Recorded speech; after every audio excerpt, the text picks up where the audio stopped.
सवा एकड़ से 200 क्विंटल प्याज निकाल के हम बाजार में बेच चुके हैं मंडी।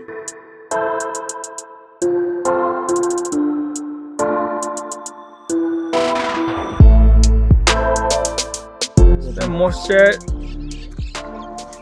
मतलब बना रहता है और पानी कम लगता है और साथ में बीट कंट्रोल होते अच्छे। यहाँ पे जहाँ पे पौधा लगा वहाँ पे बीट कुछ नहीं होता है, तो इसमें लेबर कॉस्ट बच जाती है और इसमें पौधा अच्छा बढ़ता है। नमस्कार दोस्तों, मैं हरीश यादव स्वागत करता हूं मेरे YouTube चैनल पर मेरे सभी प्यारे दर्शकों का। आज हम बीके एग्रोनॉमिक्स में और यह मेरे वीडियो सीरीज़ का पहला वीडियो है जिसमें मैं बात करने वाला हूं कि खेती को कैसे हम व्यावसायिक स्तर पर लेकर जा सकते हैं, कैसे इसे कॉमर्शियल बना सकते हैं।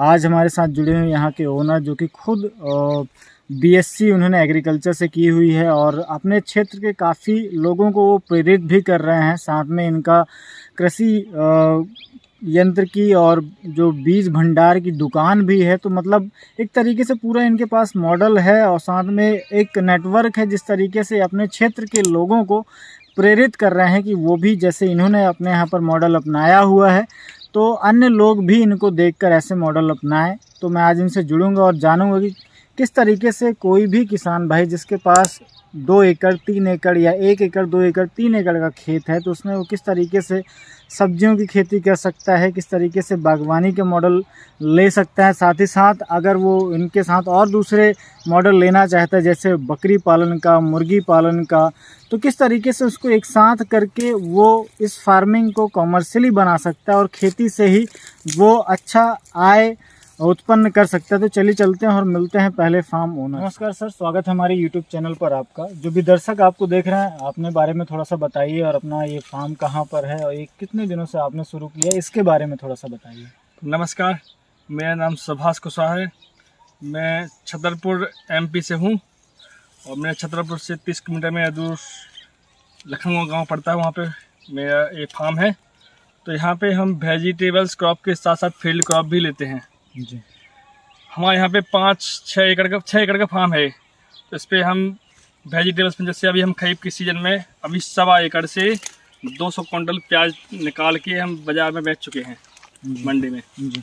और अभी हमारे टमाटर की फील्ड की तैयारी चल रही है। जो छोटे कृषक है वो ये वेजिटेबल्स क्रॉप्स को लेकर और बाग ये फलदार पौधे लेकर अच्छा लाभ कमा सकते हैं। हमारे फार्म पे वेजिटेबल्स के साथ साथ नींबू के पौधे और अनार के पौधे हैं जिनसे हमें काफ़ी आमदनी होती है। नींबू के हमारे फार्म पे 250 से 300 पौधे होंगे और ये बाइनलेस नींबू है, सदाबहार नींबू है। इसमें कांटे बहुत कम होते हैं, इसको इजीली तोड़ने में आसानी आती है और अभी इसमें फूल आ गए हैं, गर्मी में फल आ जाएंगे इसके और अच्छे रेट पे बिक जाएंगे। सर जैसे आपने बताया कि नींबू का पेड़ है, तो हम इस क्षेत्र से जहाँ से हम बिलोंग करते हैं बुंदेलखंड से, तो बुंदेलखंड में कौन कौन सी वैरायटियाँ हम लगा सकते हैं, किसमें कितनी उत्पादक क्षमता होती है, तो जो भी दर्शक हमारे आसपास से हमें देख रहे हैं वो इन चीज़ों का अपने यहाँ पर उपयोग कर सकें। अपने बुंदेलखंड में मेनली एक कागजी नींबू की वैरायटी सक्सेस है, कागजी, और ये बाइनलेस भी ये सदाबहार नींबू है, ये भी अच्छा होता है और इसमें लाभ अच्छा है इससे को लगाने से। इसमें क्योंकि कांटे कम होते हैं तो तोड़ने में आसानी रहती है और इसमें एकदम हल्का एकदम बेला रहता है पौधा पूरा, इसमें घने नहीं होता, तो पूरे पौधे में बराबर फूल आते हैं, पूरे फल लगते हैं। और तो मैं फिर सर थोड़ा सा इसमें ये जानना चाहूँगा कि एक पेड़ से दूसरे पेड़ की दूरी और कैसे आपने इसे मैनेज किया है। जैसे मैं बीच में अनार देख रहा हूँ 2 नींबुओं के बीच में, तो किस तरीके से आपने ये रखा हुआ है और आपने जो मेड़ में पूरा बागान तैयार किया है। साथ में दर्शकों मैं आपको ये भी दिखाऊंगा कि इस तरफ अगर आप देखेंगे तो यहाँ पर उनका एक छोटे से एरिया में इन्होंने पर्टिकुलर एक अलग तरीके से यहाँ पे किया हुआ है और जो ये खेत दिख रहा है यहाँ पर तो आपको देखने मिल ही रहा है कि ये मेड़ के ऊपर इन्होंने काम किया हुआ है। तो इसके बारे में थोड़ा सा हमारे दर्शकों को बताइए। क्या है, हमारे पास ज़मीन कम है तो हम पूरे खेत में बागवानी नहीं कर सकते, तो हमने जगह का सही उपयोग करते हुए मेड़ को पे बागवानी के पौधे लगाए हैं और खेत में हम वेजिटेबल्स और फसल लेते हैं ताकि कम जगह में ज़्यादा से ज़्यादा लाभ मिल सके और हर जगह का उपयोग हो सके। जैसे जो रास्ते में अपने पौधे लगा देते तो अपन को फल भी मिलते हैं और साथ में रास्ता भी बना रहता है अपना। तो सर ऐसे कौन कौन से आप बागवानी में किन किन चीज़ों का उपयोग कर रहे हैं, जैसे नींबू है या अनार लगाया हुआ है, और किसान दोस्त और कौन कौन से फलदार वृक्षों का उपयोग कर सकते हैं या उनको लगा सकते हैं ताकि उनको आने वाले समय पर उनको एक बुंदेलखंड में प्रोडक्शन देखा जाए या छतरपुर एरिया में देखा जाए तो यहाँ पे एप्पल, बेर जी और अनार और नींबू और पपीता, ये 3-4 फलदार पौधे ऐसे पौधे हैं जो आसानी से हो जाएंगे और कम लागत पर ज़्यादा प्रोडक्शन देंगे। कम लागत में ज़्यादा प्रोडक्शन देंगे। ये तो हो गई बागवानी वाला सेटअप। मैं इनके थोड़ा सा इस तरफ आपको दिखाना चाहूँगा जहाँ पर इन्होंने भटे और मिर्च लगाई हुई है। अभी टमाटर की पौध ये तैयार कर रहे हैं, तो इसके बारे में थोड़ा सा हमारे दर्शकों को बताइए। मिर्च की हमारी अभी तोड़ाई ख़त्म हो गई है, अभी अब फिर से फूल आएंगे उसमें।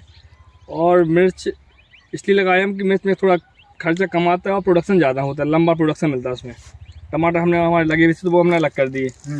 और इसमें क्या है कि इसमें कम जगह से ज़्यादा प्रॉफिट ले सकते हैं। अभी हमने इस साल प्याज पे फोकस किया था ज़्यादा। प्याज हमने 1.5 एकड़ में प्याज लगाया तो 1.5 एकड़ होगा, उससे हमको लगभग 200 क्विंटल प्याज हम बेच चुके हैं बाज़ार में। किस वैरायटी की थी सर वो, और क्या प्रोडक्शन रहता है उस वैरायटी में? प्याज एक रॉयल सिलेक्शन वैरायटी थी और एक सिलेक्शन 1, 2 वैरायटी की प्याज थी जिनमें तो अच्छा बम्पर पैदावार हुआ।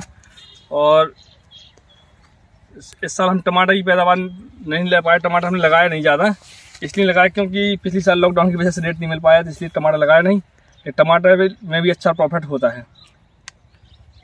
और अभी हम मिर्च की फसल है और अभी तो खेत खाली पड़ा है, तो टमाटर लगना है। अभी टमाटर लगेगा और कोका बेटेसी सब्जी लगेगी, जैसे कद्दू वर्गीय, लौकी वर्गीय है ना। हाँ। कद्दू वर्गीय का भी अभी आप काम करेंगे। हाँ। सर मैं दर्शकों आपको ऐड करना चाहूँगा, इन्होंने इसी के साथ साथ इसी फार्म पर ही एक छोटा सा अपना बकरी फार्म भी रखा हुआ है और आने वाले टाइम पर पोल्ट्री का भी विचार कर रहे हैं। तो सर ये किस तरीके से आपके मन में विचार आया कि यार मुझे ये काम करना चाहिए, बकरी पालन भी मैं आसानी से कर सकता हूँ? अब पोल्ट्री पे काम करेंगे तो हम देसी मुर्गी पे काम करेंगे जी। क्या है, जो पोल्ट्री फार्म, जो बकरी फार्म में जो दाना वेस्ट होता है, ये हल्का दाना गिर जाता है फार्म में, उसका प्रॉपर यूज हो, इसके लिए हम सोच रहे हैं कि बकरी के साथ पोल्ट्री भी ऐड करें इसमें। जैसे कुछ उसमें ज़्यादा नहीं हम पालेंगे, लेकिन छोटे स्तर पे करेंगे बकरी का उसका काम, पोल्ट्री का काम छोटे स्तर पर। सर जहाँ पर अभी हम खड़े हैं इस जगह पर आपने किस चीज़ की खेती कर रखी है? और जैसे मुझे मल्चिंग पेपर दिख रहा है, सामने जो टमाटर आपने लगाया हुआ है ये बिना मल्चिंग के दिख रहा है, तो इसके बारे में थोड़ा सा बताइए। हमने यहाँ पे टमाटर लगाया बिना मल्च के, तो वो हम थोड़ा ट्रायल देख रहे हैं कि क्या इसमें अंतर आता है, और बाकी हम टमाटर मल्च पे लगाते हैं।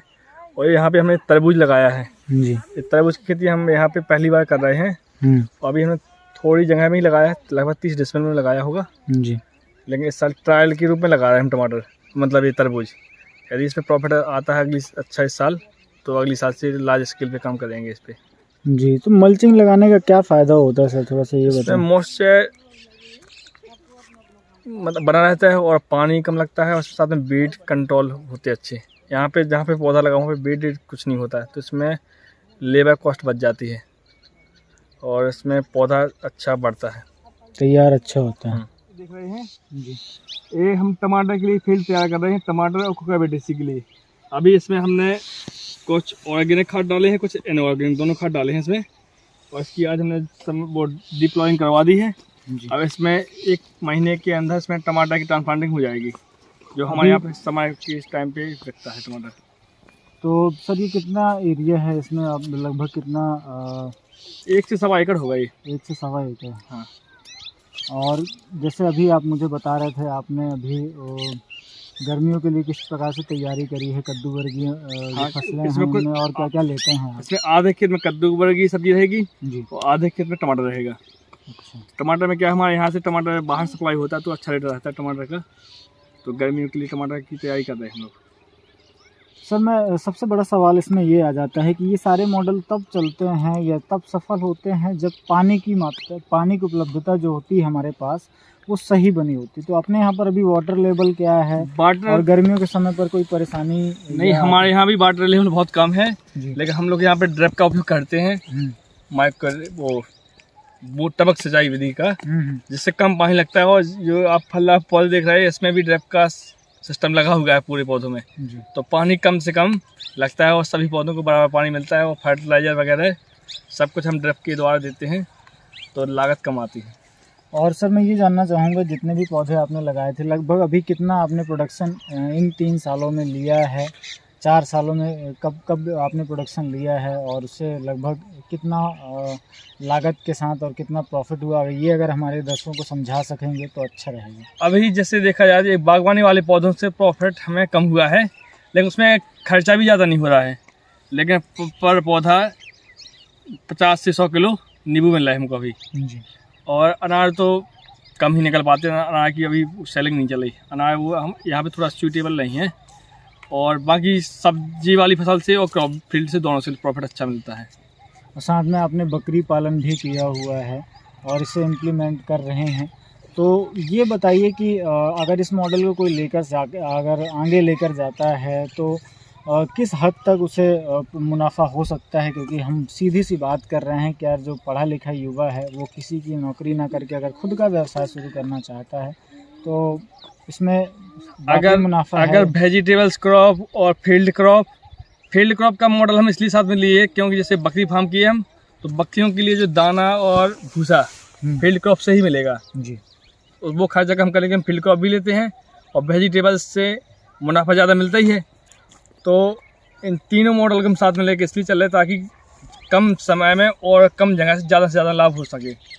और दूसरी चीज़, जैसे वेजिटेबल्स के लिए अपन को लागत के लिए पैसे जब आवश्यकता पड़ती है, तो वो अपन बकरियों के को सेल करने से पैसा जो मिलता है वो यहाँ फार्म पे खर्च करते हैं, और यहाँ से जो पैसा बल्क में आता है वो पैसा हम फार्म पे खर्च करते हैं। एक तरीके से इंटीग्रेटेड मॉडल है कि बैलेंस में इसमें इसका जो हमें मिला, हमने बकरी में लगाया, बकरियों से जो हमें बीड मिल रही है ऑर्गेनिक के रूप में, हम इसे सब्जियों में उपयोग कर रहे हैं, खाद वगैरह के रूप में, तो बहुत अच्छा मॉडल है। और आप भी बिल्कुल अपने यहाँ पर ये सारी चीज़ें अपना सकते हैं और कर सकते हैं।